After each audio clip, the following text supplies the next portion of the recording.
And of all the pressing challenges that the nations represented here face, I believe there is nothing more urgent than mass migration. Today, almost 1 in 5 people living in this country moved here from abroad. That is, of course, an all-time high. It's a similar number, by the way, in the United States, also an all-time high. The number of immigrants who entered the EU from non-EU countries doubled between 2021 and 2022 alone, and of course it's gotten much higher since. And we know the situation, it didn't materialize in a vacuum. It's the result of a series of conscious decisions made by politicians all over the continent and others across the world over the span of a decade. We saw the horrors wrought by these decisions yesterday in this very city. And of course, I can't bring it up again without thinking about the terrible victims who had a beautiful winter day in Munich ruined.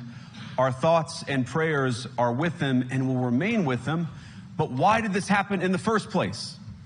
It's a terrible story, but it's one we've heard way too many times in Europe and unfortunately too many times in the United States as well. An asylum seeker, often a young man in his mid-20s, already known to police, rams a car into a crowd and shatters a community. How many times must we suffer these appalling setbacks before we change course and take our shared civilization in a new direction? No voter on this continent went to the ballot box to open the floodgates to millions of unvetted immigrants. But you know what they did vote for? In England, they voted for Brexit, and agree or disagree, they voted for it. And more all over Europe, they're voting for political leaders who promise to put an end to out-of-control migration.